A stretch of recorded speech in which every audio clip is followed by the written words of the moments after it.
शासनकाल में भ्रष्टाचार का यदि गंभीर मामला यदि संज्ञान में आ जाता है तो हमारी पार्टी उसके खिलाफ सख्त कार्रवाई करने में भी रंच मात्र संकोच नहीं करती। इसलिए मैं आप सबसे निवेदन करने आया हूं, बहनों भाइयों, आप सबका समर्थन मिलना चाहिए। अब आप कल्पना कर सकते हैं, सर्जिकल स्ट्राइक और एयर स्ट्राइक हमारे सेना के जवान करते हैं पाकिस्तान में घुसकर, और उस पर भी कांग्रेस के लोग सवालिया निशान खड़ा करने की कोशिश करते हैं।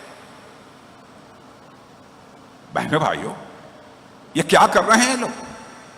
देश के सेना के जवानों के ऊपर भी ये सवालिया निशान खड़े कर देते हैं।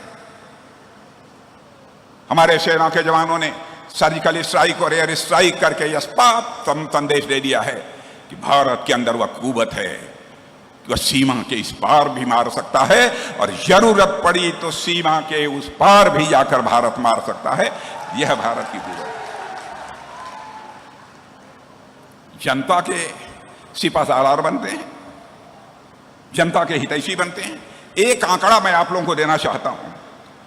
2004 से 2014 तक जो कांग्रेस की सरकार यहां पर रही है, उन्होंने हरियाणा राज्य को केवल 21,564 करोड़ रुपए दिए थे, जबकि 2014 से लेकर 2024 तक हमारी सरकार ने हरियाणा को 78,345 करोड़ दिया है। बहनों भाइयों, 2.5 करोड़ से अधिक दिया है। ये कैसे आकर कहते हैं कि हम हरियाणा को बनाना चाहते हैं, हरियाणा की गरीबी दूर करना चाहते हैं, हरियाणा की बेरोजगारी दूर करना चाहते हैं? बराबर झूठ बोलते हैं।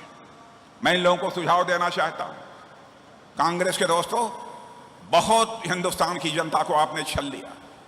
अब यह सिलसिला बंद होना चाहिए।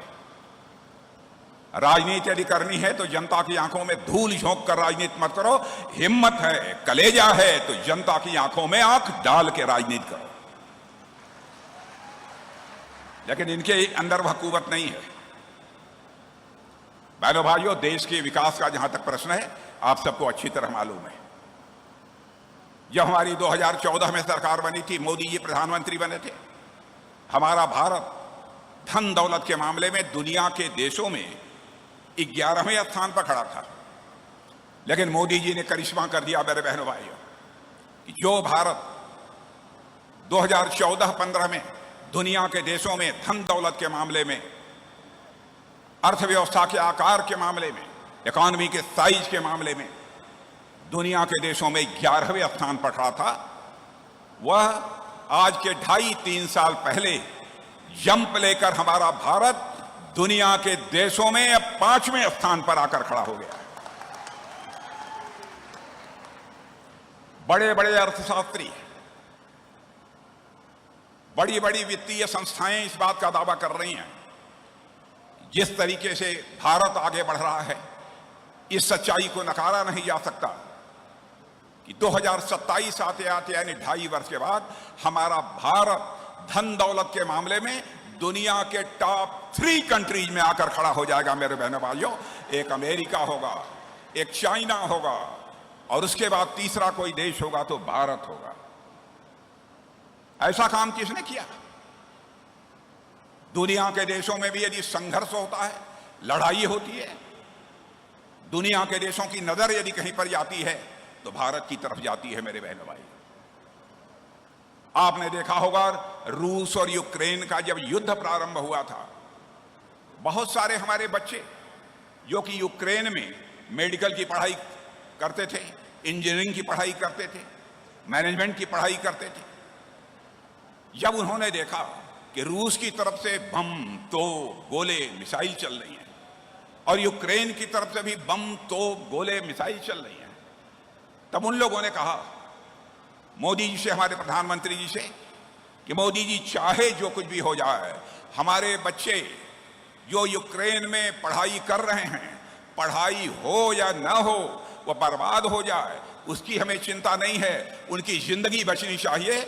उनको लेकर यूक्रेन से आप भारत आइए और हमारे हवाले कीजिए। बहनों भाइयों, कोई आसान काम नहीं था।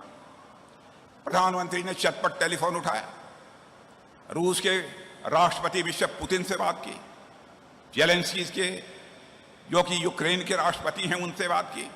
और आपने देखा होगा, समाचार पत्रों में पढ़ा होगा, मेरे बहनों भाइयों, 4.5 घंटे के लिए युद्ध रुक गया और हमारे 22,000 से अधिक बच्चे यूक्रेन से चलकर भारत आ गए। आज यह है भारत की ताकत, आज यह है भारत की ताकत। भारत लगातार, आपने देखा होगा कि हमारा चंद्रयान चंद्रमा तक पहुंच गया। दुनिया का पहला देश भारत है बहनों भाइयों, जो कि अपना चंद्रयान चंद्रमा के साउथ पोल पर उतारने में कामयाबी हासिल की है। यह दुनिया का पहला देश है। इस तरीके से लगातार भारत तेजी के साथ आगे बढ़ रहा है। इसीलिए मैं आप सबसे निवेदन करने आया हूं बहनों भाइयों, आप सबका भरपूर समर्थन यहां भी भारतीय जनता पार्टी को प्राप्त होना चाहिए। यह हमारी आप सभी लोगों से अपील है। भ्रष्टाचार का जहां तक सवाल है, बातें बहुत सारी हैं, बहुत लंबी बात नहीं करूंगा। याद दिलाना चाहता हूं, राजीव गांधी जी भारत के प्रधानमंत्री थे। उन्होंने कहा, मैं क्या करूं, लाचारी व्यक्ति, मैं क्या करूं, दिल्ली से मैं 100 पैसा नीचे भेजता हूं, लेकिन लोगों तक पहुंचते पहुंचते 14 पैसा लोगों की जेब में पहुंच पाता है और 86 पैसा यह भ्रष्टाचार की भेंट चढ़ जाता है। बहनों भाइयों, राजीव गांधी जी जिस काम को नहीं कर पाए, उस काम को करके हमारे प्रधानमंत्री मोदी जी ने दिखा दिया। मेरे बहनों भाई, प्रधानमंत्री किसान सम्मान निधि के अंतर्गत आपने देखा होगा, दिल्ली के बैंक से जो 6,000 रुपया चलता है, 6,000 का 6,000 रुपया मेरे बहनों भाइयों आपके बैंक के खाते में पहुंचता है, एक पैसा भी इधर उधर नहीं होने पाता है। यह है भारत की खूबी। कांग्रेस की सरकारें जहां भी हैं, मैं दूर नहीं ले जाऊंगा, हिमाचल में देखिए, चुनाव चल रहा था, इन्होंने कहा कि हम 1 पेंशन स्कीम लागू करेंगे, नहीं कर पाए। तरह तरह के आश्वासन दिए, 1,500 रुपया सभी को देंगे, नहीं दे पाए महिलाओं को, वह भी नहीं कर पाए। कर्नाटक के कांग्रेस के मुख्यमंत्री पर भ्रष्टाचार के आरोप लगे, कोई मां का लाल यह तो बतला दे, भारतीय जनता पार्टी के किसी मुख्यमंत्री के दामन पर कोई भी भ्रष्टाचार की दाग लगी हुई हो, कोई बता दे। अब राहुल गांधी जी कहते हैं हमारे कार्यकर्ता टाइगर हैं, लायन हैं, चीता हैं, शेर हैं। बहनों भाइयों, चीता शेर जो होता है बड़ा हिंसक होता है, कोई भी आगे दिखाई दे जाता है तो उस पर आक्रमण कर देता है। क्या आप चाहते हैं कि भारतीय जनता पार्टी का कार्यकर्ता भी कांग्रेस के कार्यकर्ताओं की तरह टाइगर हो? क्या आप चाहते हैं कि वह भी लायन हो, शेर हो?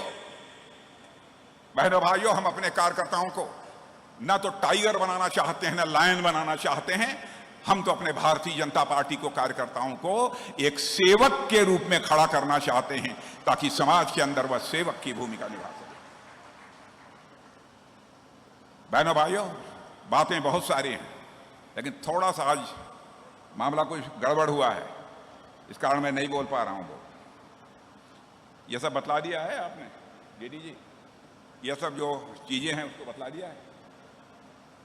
घोषणा पत्र में जो है वो बतला दिया है, घोषणा पत्र में बतला दिया है सर।